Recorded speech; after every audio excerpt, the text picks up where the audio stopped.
Prikitiu, prikitiu. Halo kaum rebahan yang budiman, gimana masih suka ngompol di celana? Kembali lagi bersama saya Don Cuan. Kali ini saya akan mereview sebuah film action yang berjudul Extraction. Film yang dibintangi oleh Chris Hemsworth alias si Thor ini menceritakan seorang tentara bayaran yang terjebak di suatu tempat karena menjalankan misi untuk menyelamatkan seorang anak dari gembong narkoboy yang diculik oleh pesaingnya. Film yang penuh adrenalin ini mampu membangkitkan hasrat kelelakian Anda sehingga banyak menginspirasi kaum pria untuk mengedepankan penyelesaian masalah dengan tinjunya. Dikarenakan saya besok ada kunjungan kerja ke Zimbabwe, yuk tak usah berlama-lama, siapkan bantal, posisikan rebahan, bakarlah rokok Anda sambil bilang cuak dan selamat menonton. No is nobar. Film diawali dengan memperlihatkan sebuah sekolah internasional yang berada di negara perindapan. Seorang murid yang bernama Opi Mahajan, yang pastinya bukan Opi Kumis, saudara-saudara, dijemput oleh mobil mewah lengkap dengan sopirnya. Diketahui bahwa Opi merupakan putra dari seorang gembong narkoboy terbesar di perindapan. Meskipun berada di kehidupan yang sangat mewah, ternyata ayah Opi saat ini telah ditangkap dan dipenjara. Sementara itu, Opi tinggal dan diawasi oleh salah satu suruhan ayahnya yang bernama Saju. Opi kian hari merasa sangat terkekang. Hal ini karena setiap pergerakannya selalu dibatasi oleh Saju. Tibalah pada suatu malam, Opi menyelinap kabur dari rumah untuk pergi ke sebuah klub malam bersama dengan teman-temannya. Tak lama kemudian, seorang teman Opi mengajaknya keluar dan menawarkan sebatang rokok untuk Opi. Belum sempat menghisap rokok itu, keduanya tiba-tiba didatangi oleh dua polisi gadungan dan mereka langsung menembaki teman Opi dengan pistol lalu menculik Opi. Terungkap bahwa Opi ternyata diculik oleh musuh bebuyutan ayahnya yang bernama Asif, seorang bandar narkoboy yang memiliki basis kekuatan di negara Bangladesh. Karena mengetahui hal itu, Saju langsung mengunjungi ayah Opi di penjara dan segera memberitahunya apa yang telah terjadi. Ayah Opi sangatlah kecewa dengan kelalaian Saju yang kini telah membahayakan nyawa putranya.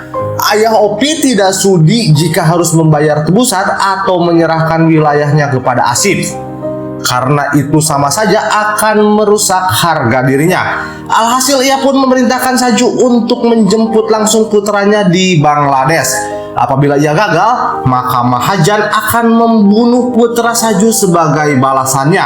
Bila perlu, Saju diperintahkan menyewa beberapa tentara bayaran untuk ikut menyelamatkan Opi. Scene berpindah ke seorang tentara bayaran bernama Tyler dari Australia. Dan sungguh tidak diduga, ternyata Tyler adalah seorang Thor yang sekarang beralih profesi menjadi tentara bayaran. Hari itu Tyler bertemu dengan rekannya yang bernama Nikan, seorang tentara cantik dari perindapan. Nick datang ke sana membawa sebuah misi untuk Tyler, di mana misi itu tak lain dan tak bukan Tyler harus menyelamatkan Opi Mahajan. Meskipun begitu penuh resiko, karena sedang membutuhkan uang, Tyler pun langsung menyetujui pekerjaan itu. Sebelum berangkat, Tyler dan rekan-rekannya melakukan diskusi mengenai misi penyelamatannya kali ini. Meskipun membagi tugas masing-masing dan nanti mereka akan menyiapkan sebuah kapal serta helikopter yang akan digunakan oleh Tyler untuk menyelamatkan Opi. Singkat cerita, Tyler dan rombongannya akhirnya telah sampai di kota Dhaka, Bangladesh. Saat berada di sana, semua tim telah bersiap sesuai dengan tugasnya masing-masing. Sementara Tyler ditugaskan langsung untuk menjemput Opi. Tak lama kemudian, Tyler dijemput oleh gerombolan anak buah Asif dan dia dibawa ke sebuah gedung.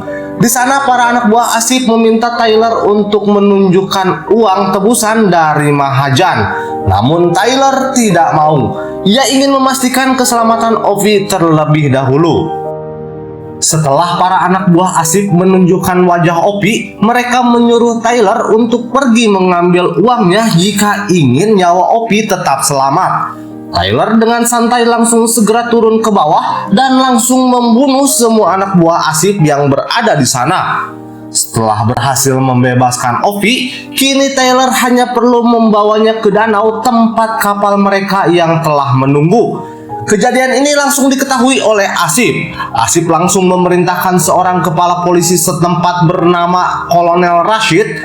Asif memerintahkan agar segera melakukan penguncian kota Dhaka dengan mengamankan setiap akses pintu keluar yang berada di kota itu.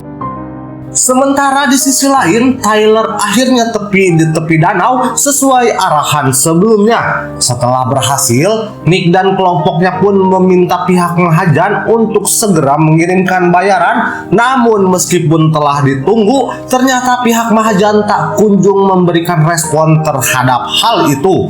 Ini tentu saja membuat Nick sangat kesal dan menyadari bahwa mereka telah ditipu oleh kelompok Mahajan. Ternyata setelah diketahui, pihak Mahajan tak mampu membayar semua tebusan mereka. Hal ini karena beberapa saat sebelumnya semua aset milik Mahajan telah dibukukan oleh pihak kepolisian. Namun situasi seakan berbalik.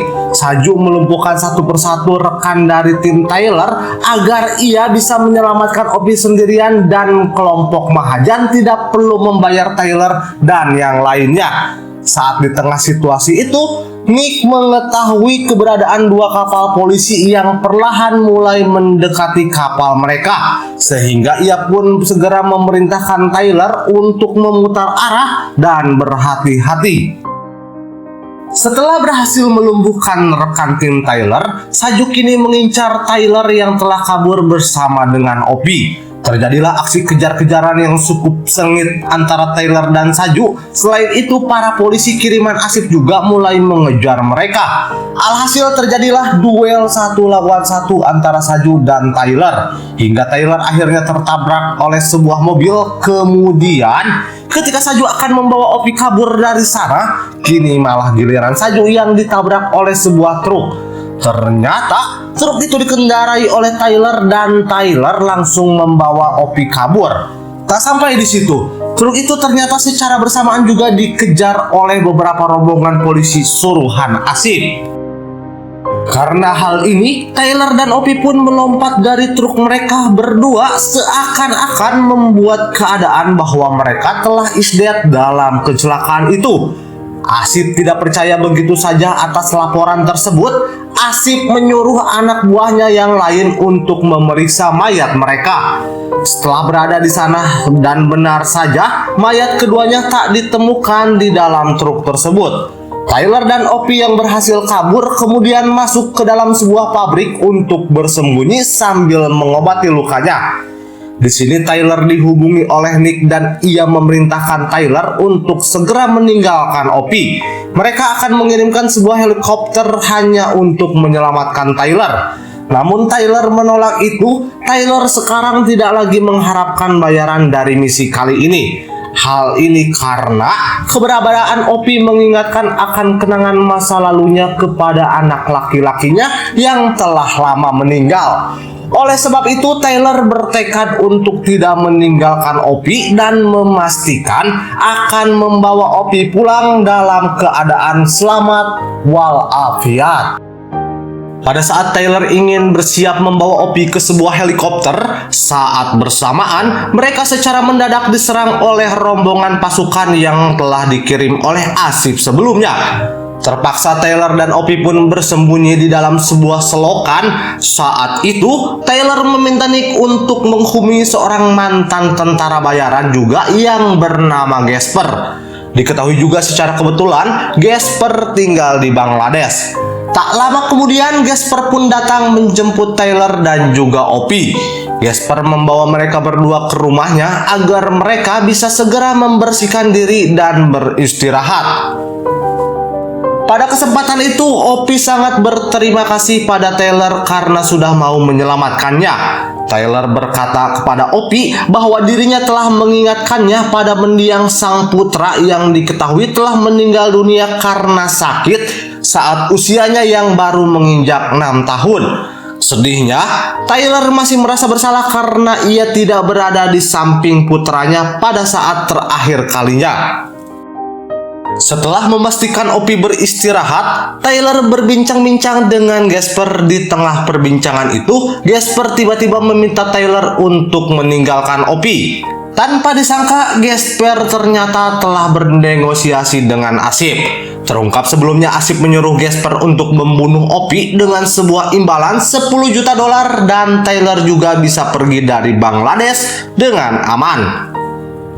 Namun tentu saja hal itu membuat Tyler menjadi sangat marah dan tiba-tiba Tyler teringat akan palu listriknya, tapi sungguh disayangkan itu ada di dalam cerita yang berbeda. Ujungnya terjadilah pertarungan di antara mereka. Tepat di saat Tyler akan dibunuh, Opi tiba-tiba muncul dan langsung menembak Gasper hingga tewas.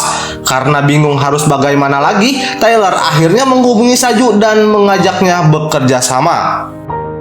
Singkat cerita, Saju dan Taylor akhirnya berangkat menuju jembatan. Saya tidak tahu nama jembatannya apa, yang pasti ini bukan jembatan Siti Nurbaya, tempat helikopter kiriman Nick akan menjemput mereka. Kali ini Nick dan beberapa rekan-rekannya juga turun tangan untuk membantu Tyler. Sementara itu Asif dan Kolonel Rashid memantau pertempuran itu dari kejauhan dan menyiapkan para tentara serta penembak jitu untuk bersiaga memantau Tyler dan Saju. Saju dan Tyler yang telah mengetahui hal itu bersiap untuk menghabisi para anak buah Asif satu persatu dan membersihkan jalanan menuju jembatan.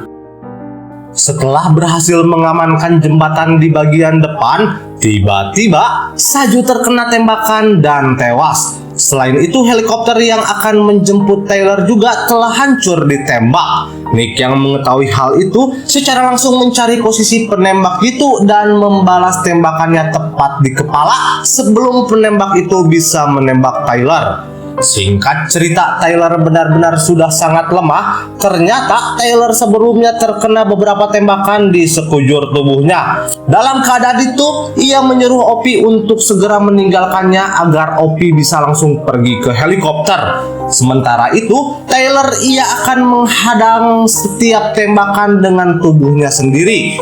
Dalam keadaan itu, Tyler secara membabi buta terus menembak setiap tentara dengan semua sisa-sisa kekuatannya. Sampai akhirnya salah satu pasukan gangster anak buah Asif langsung menembak leher Tyler. Karena tak ada pilihan lain lagi, Tyler akhirnya memilih untuk menjatuhkan dirinya ke danau. Pikiran Tyler seakan-akan sambil dibayangi oleh memori tentang mendiang putranya. Kemudian Opi berhasil diselamatkan dan naik helikopter bersama Nick dan rekan-rekannya. Perpisahan itu tentu saja meninggalkan haru yang sangat berat bagi Opi dan Nick. Apalagi Opi baru saja kehilangan Tyler yang telah sangat berjasa di kehidupannya. 8 bulan kemudian, scene memperlihatkan Opi yang telah kembali ke sekolah. Seperti biasa, saat itu ia pergi ke kolam renang sekolah dan melompat dari ketinggian. Di waktu yang sama, Nick juga bertemu dengan Asif di sebuah toilet. Nick langsung menembak Asif hingga tewas untuk membalas kematian Tyler. Kembali lagi ke Opi, setelah berada di dalam air selama beberapa saat, Opi kemudian naik ke permukaan dan kurang terlihat jelas ia melihat sosok Tyler yang berdiri di samping kolam renang. Sampai di situ dulu filmnya. Mungkin ada kelanjutannya. Bubui, bye-bye, bebe, boboy.